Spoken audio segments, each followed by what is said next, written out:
Weekend मनाउन सधैँ हिमाल पहाडमै जानुपर्छ भन्ने छैन। जहाँ हाम्रो मनले आनन्द महसुस गर्छ त्यही ठाउँलाई स्वर्ग मान्न सकिन्छ।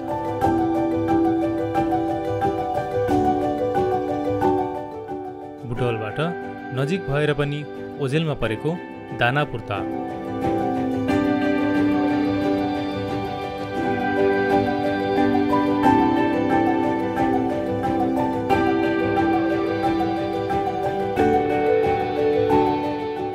पूर्व पश्चिम महेन्द्र राजमार्गको बाँसगढी चोकबाट दक्षिणपट्टि करिब 4 किलोमिटरको दूरीमा दानापुर ताल पुग्न सकिन्छ।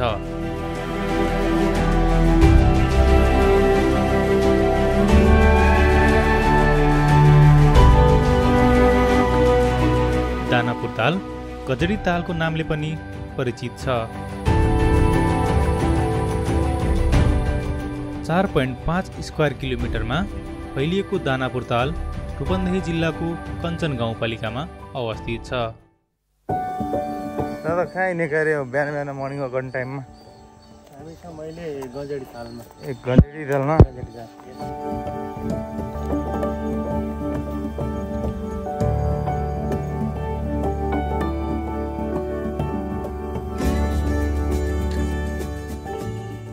फुल देऊ न एउटा।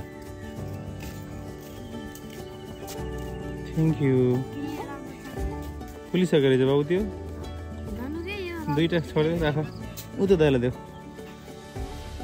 थ्याङ्क यू है।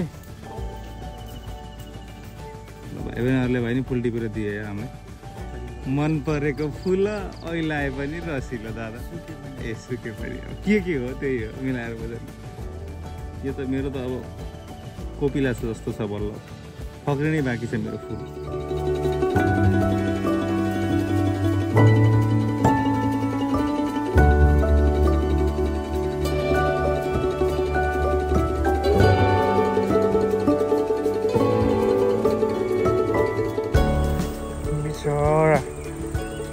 तिम्रो हात कसले भाँचिदियो अगाडिको?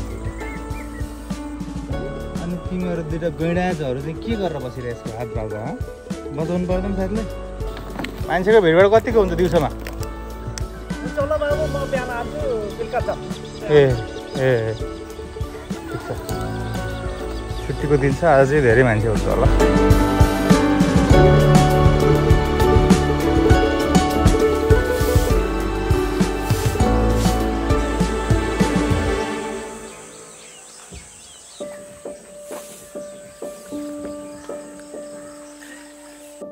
पहिले पिकनिक खाने स्थलको रूपमा मात्र चिनिने दानापुर ताल अहिले पर्यटकीय गन्तव्यको रूपमा परिचित हुँदैछ।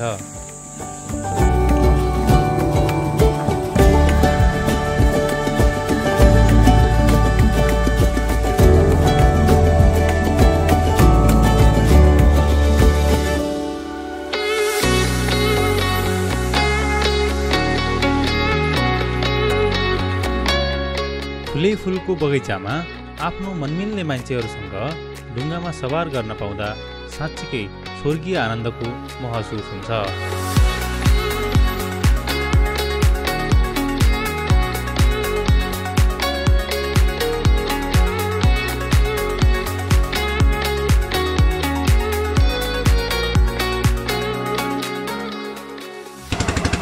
दादा हजुर यो टुकटुकेको नोइज नभएको भए चाहिँ कस्तो रमाइलो आनन्द आउँछ होला। इलेक्ट्रिक हुनुपर्ने कि बोर्ड प्लास्टिक ट्याङ ट्याङ ट्याङ।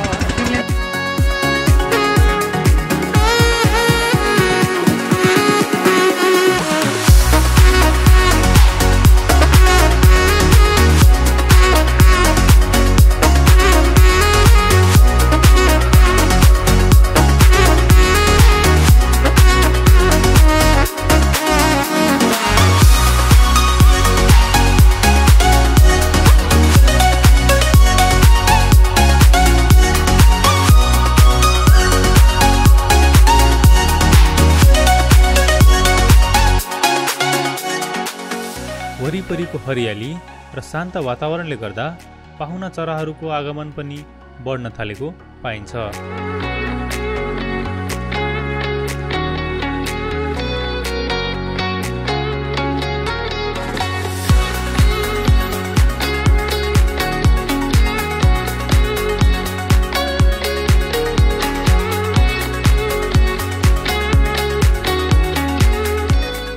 त्यसैले फुल टिपेर क्षणिक आनन्दमा नरमाऊ, प्राकृतिक सौन्दर्यता र सम्पदाको संरक्षण गरौँ।